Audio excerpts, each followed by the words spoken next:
Hello guys, today we are going to be investigating the period of oscillation of a simple pendulum bulb.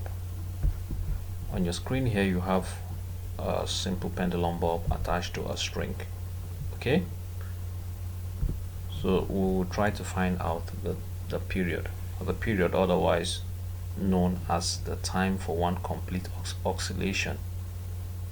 Okay, an oscillation is this: the to and fro movement of the bulb.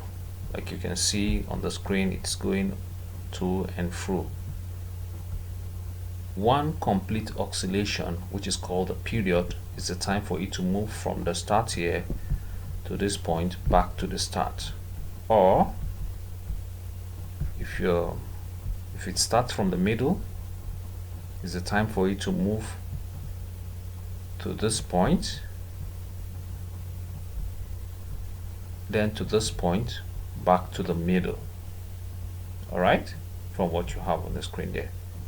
Okay, now for the purpose of this experiment, you are expected to mark your start point. Okay, if you're using the middle as your start point, you're expected to put a marker, use a marker or use something that is visible to mark the start point, the middle point. Okay, or you can place your pen or pencil at the middle so that you can be able to count.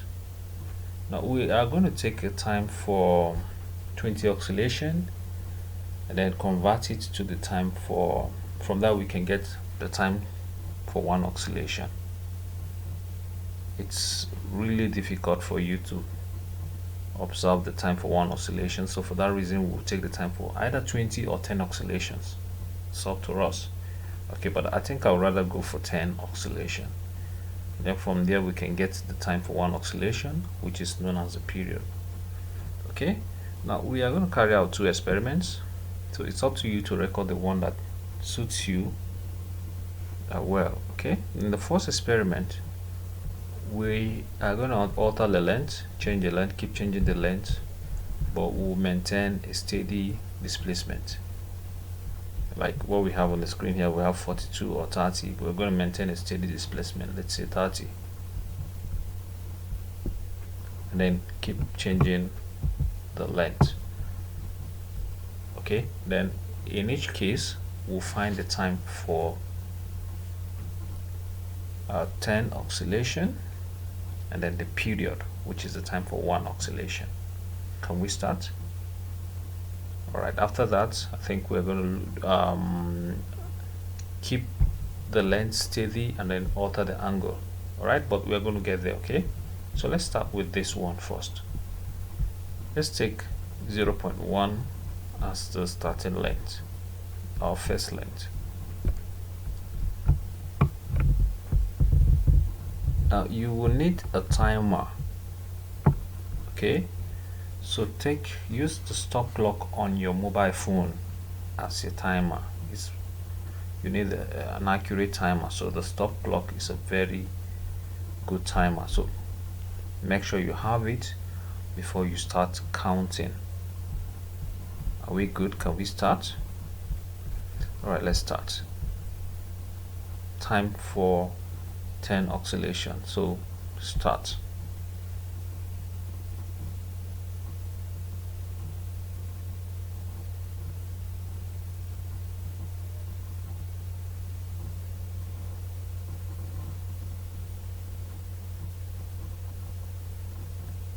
Stop. Okay, now don't follow me, do your own counting. My own counting is wrong, so make sure you do your own counting. I gave you enough oscillation so that you can take 10 oscillation. All right, so we're going to increase the length now to 0.2 and take another time for 10 oscillation.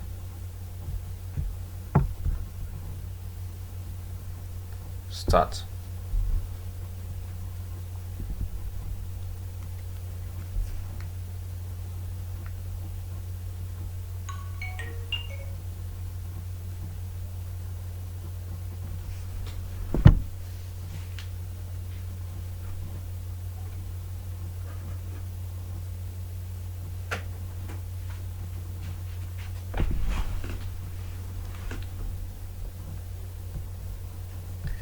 Stop. Okay, I hope you took the time correctly.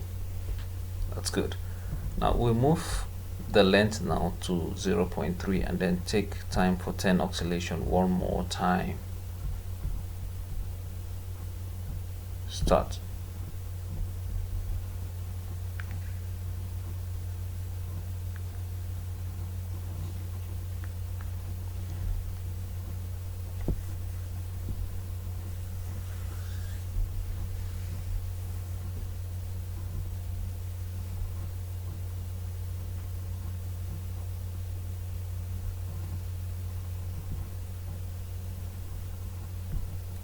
Stop. Okay, now and then we'll increase the length to the 0.4, which is the last one, and then take the time for 10 oscillation again.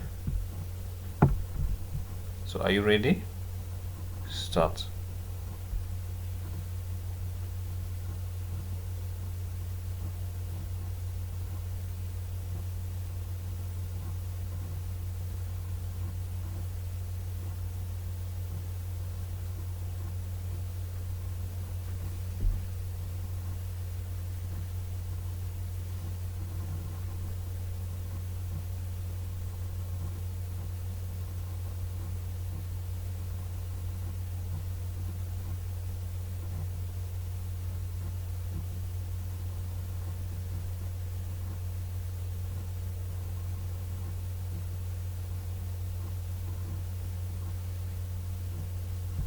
Stop. Okay, now I gave you enough oscillation, so you pick the right one.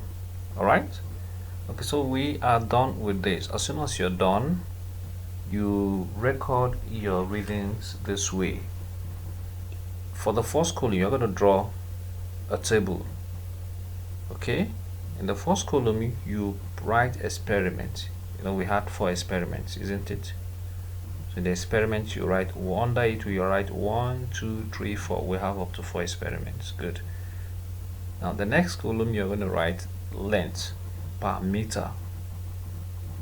Okay, remember we had 0.1 0.2 0.3 0.4 so on. Okay, the next column you're going to write small letter t per second, that is time per second. This time stands for the time you recorded on your rough sheet for each of the 10 oscillations we had. Okay, for each of the lengths. So that's the time for 10 oscillation. So you have to record it under t, small letter t. Okay, for the first one, for the first length 0.1, what was the time for 10 oscillation? For the second length 0.2, what was the time for 10 oscillation? Make sure you record it under this column. And the last one is capital T per second. Okay, which we call the period. That is the time for one oscillation. So what you do here is whatever you had in your small t, you divide it by 10. Okay, let me repeat myself. Capital T per second. Okay, so whatever you had previously, you divide it by 10. Okay, you can add very close to that capital T per second. You can write open bracket small letter t over 10. It will guide you, close bracket, to guide you to know what to do. Okay, in case you don't understand, please play it over and over again so that you understand how to draw your table. That's how you should draw this table. Okay, in the next experiment we are going to maintain the steady length, let's say 0.3, and then keep changing the angle. We're going to start with 20 degree. Okay, keep changing the angle this time. So are you with your timer? If you're with your timer, let's start.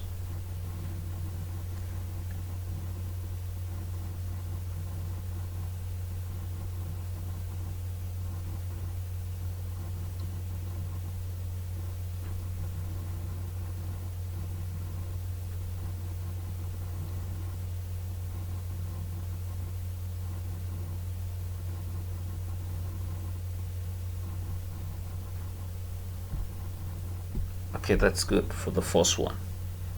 Now let's increase the angle to 40 degree and then repeat the same thing. 40 degree, that's the displacement, to 40 degree, and then start.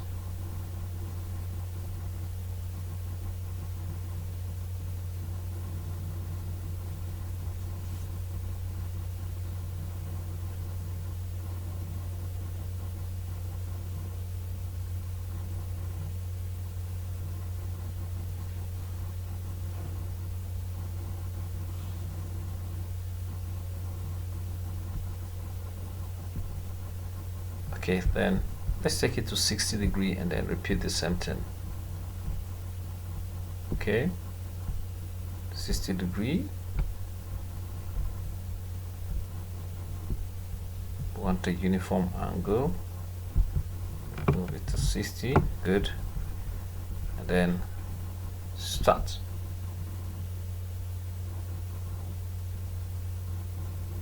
Take the time for 10 oscillation again.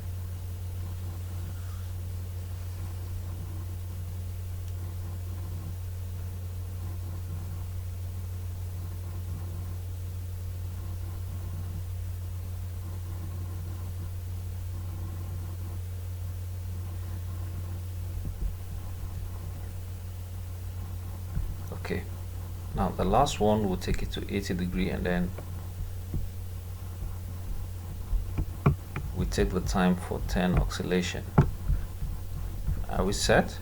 Start.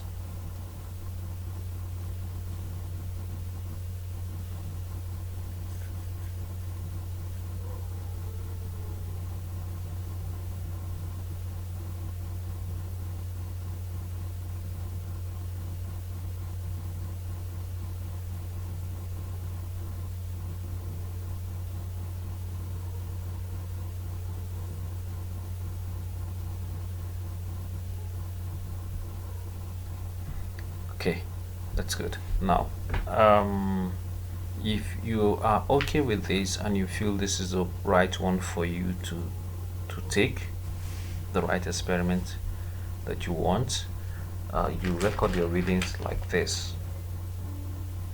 Draw a table.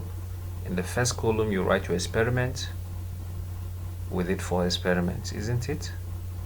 Good. The second column you write displacement per degree. Displacement, that is where you write the angle, 20 degrees, 40 degrees, 60 and 80, right? In the third column you write time, small letter t per second. That is the time for 10 oscillation, the one you recorded roughly, your rough recordings, the time for 10 oscillation. And then the last column is capital T per second, which is called the period, or otherwise known as the time for one oscillation. Okay, all still per second. Okay, to guide you, you can write just very close to the capital T, bracket open, small letter t over 10, then bracket close. Okay, it's going to guide you to know what to do. It means you have to divide whatever you have on the t by 10. Okay, and record it.